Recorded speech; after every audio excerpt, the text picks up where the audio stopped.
నమస్కారం, welcome to Suman TV. నేను గీతాంజలి. శ్రీమాత్రే నమః. ప్రస్తుతం మనతో పాటు కామాఖ్యామృత శోధన వ్యవస్థాపకురాలు, ప్రముఖ ఆధ్యాత్మికవేత్త, శ్రీ విద్యా ఉపాసకురాలు వేణుశ్యామ అమ్మ ఉన్నారు. వారి నివాసం దగ్గర ప్రస్తుతం ఉన్నాము, పీఠం దగ్గర ఉన్నాము. అమ్మతో మాట్లాడదాం. శ్రీ విద్యకు సంబంధించి, అలాగే ఆ లలితా త్రిపుర సుందరి గురించి ఎన్నో అమూల్యమైన విషయాలు తెలుసుకుందాం. అమ్మ నమస్కారం.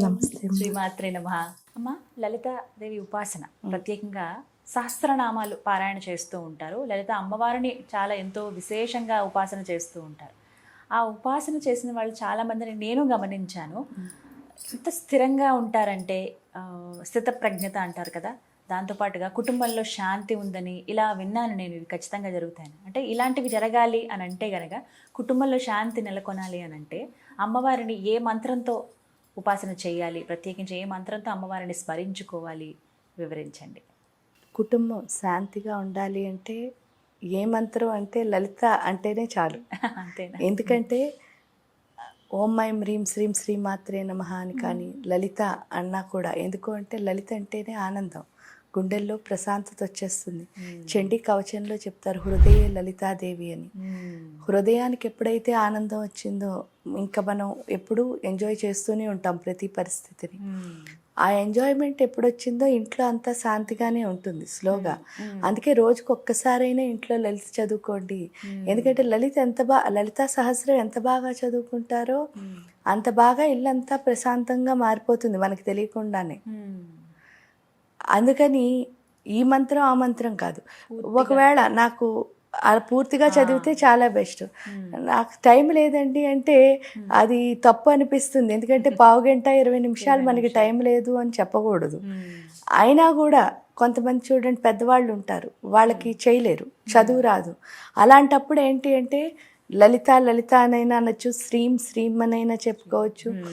ఇదంతా కాదు అంటే సంసార పంక నిర్మగ్న సముద్ధరణ పండిత అని కూడా చెప్పుకోవచ్చు. ఆ లోపల ఉన్న సంసారం ఎప్పుడు ఆగిపోతుందో మొత్తం అంతా శాంతిగానే ఉంటుంది.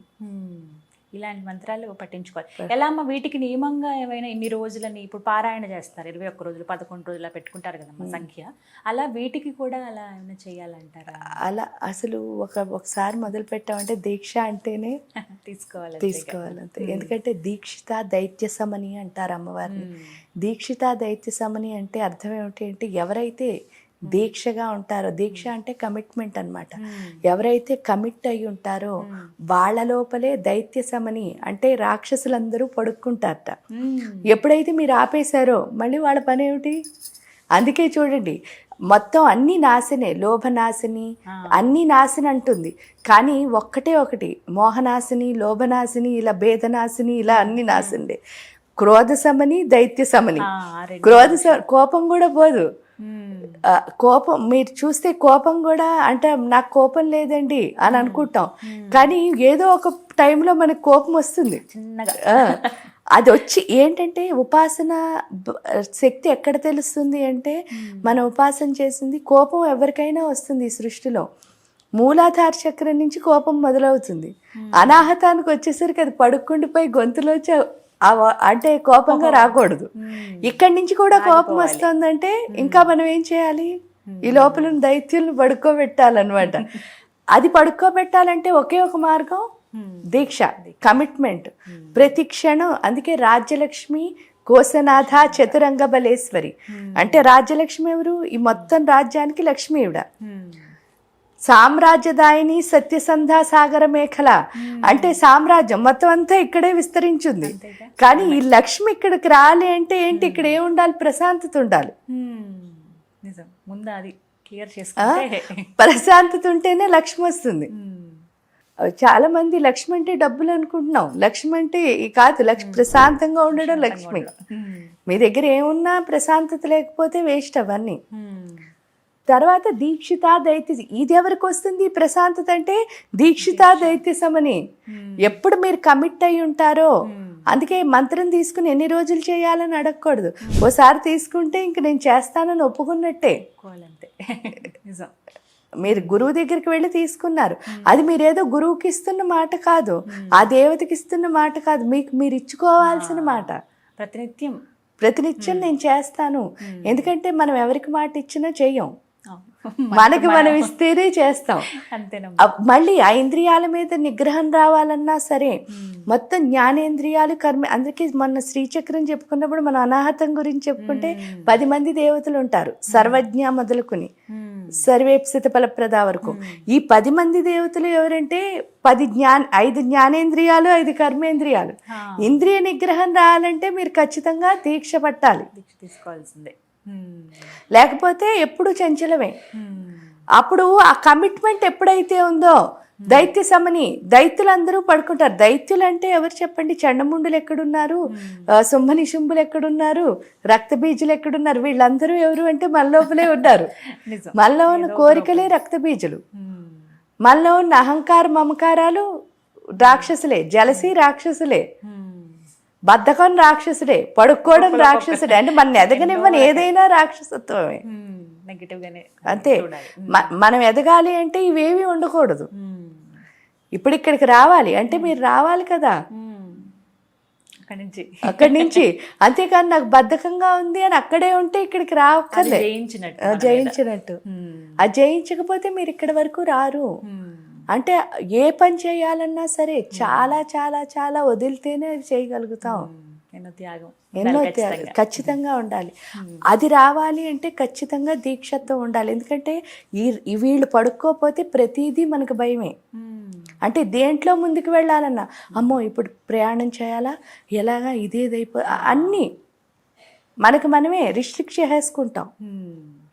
అందుకనే ఇలా టైం లేదనో లేకపోతే ఇలా అనో బద్ధకంగా ఉందనో ఆగిపోతే ఏ పని అవదు, మనకి మనమే నష్టం.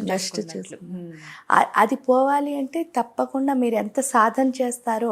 అందుకే దీక్షగా సాధన అంటే ఎందుకు చేయమన్నారు? కమిట్మెంట్ అయ్యి ఈరోజు 108 చేసేసి రేపేమో అమ్మో నాకు బద్ధకంగా ఉందని 2 చేసి, అవతల రోజు 1 చేసి, 4వ రోజు వచ్చేసరికి అసలు ఏమీ చేయకుండా అలా చేయడం. అలా చాలా మంది అలాగే చేస్తారు.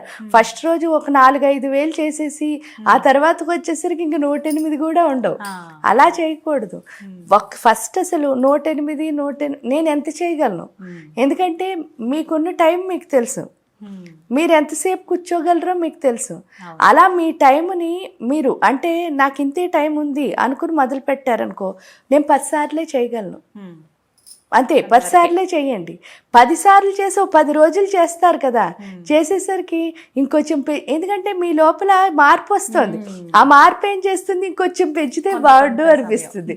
కొంచెం పెంచారు, కొంచెం అంటే ఎంత, ఈ 10 సార్లు చేశారు కదా, 10 సార్లు కాస్తే 21 సార్లు చేశారు. 21 పెరిగిన తర్వాత బాగుంది, ఇంకొంచెం బాగుంది. ఒక 20 రోజులు అయ్యేసరికి ఏమవుతుంది, అదే ఒక 50 అవుతుంది, 50 కాస్త 100 అవుతుంది, 100 అలా వచ్చింది. ఏంటి అంటే స్థిరంగా చేయగలుగుతాం.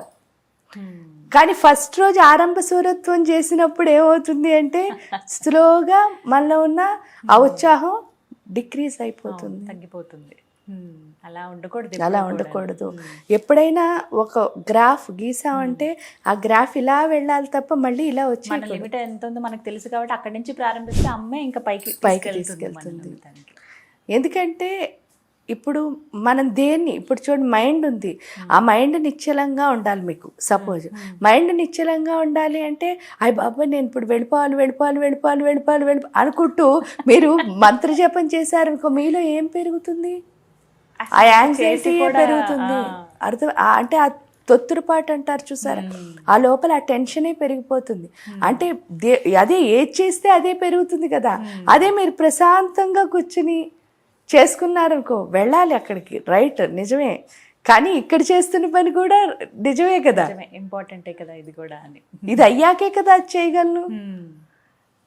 కాబట్టి చేస్తున్నంతసేపు ఇక్కడే ఉండాలి, తర్వాత మీరు పరిగెట్టేయాలి మళ్ళీ, ఎందుకంటే అక్కడ టైం అయిపోయింది కదా. కానీ ఇది చేస్తూ దానికోసం ఆలోచించకూడదు.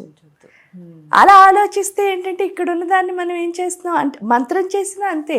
మంత్రం చేస్తూ నేను ఇప్పుడు ఆఫీస్కి వెళ్ళిపోవాలని మంత్రం చేస్తాను. చేయడం వల్ల ఏమవుతుంది అంటే ఆ కంగారు లోపల పెరిగిపోతుంది, సరిగ్గా చేయలేము. అదే ప్రశాంతంగా మీరు ఇప్పుడు తెల్లవారుగట్లే చేయాలని లేదు, హాయిగా సాయంత్రం మీకు అన్నీ అయిపోయిన తర్వాత పడుకునేటప్పుడు చేసుకోండి, ప్రశాంతంగా చేసుకోండి. ఇది చేయడం ద్వారా మీకు తెల్లవారుగట్లు చేసుకోవాలని ఉత్సాహం ఉంది మీ లోపల, తప్పకుండా చేసుకోగలుగుతారు, అక్కడ దాకా తీసుకెళ్తుంది. కానీ ఆ స్థితి వచ్చే వరకు మాత్రం మీకు ఎప్పుడు అవుతుందో అప్పుడే చేసుకోండి. ఇది ఖచ్చితంగా శాంతి కావాలన్నది ఎటువంటిదైనా, అది ఐశ్వర్యమే కావచ్చు, ఏదైనా కూడా పారాయణ చెయ్యాలి, ఒక సమయం అంటూ పెట్టుకోవాలి, దాన్ని కంటిన్యూ చేయాలి, ముఖ్యం అది. చక్కగా వివరించారమ్మా, ధన్యవాదాలు.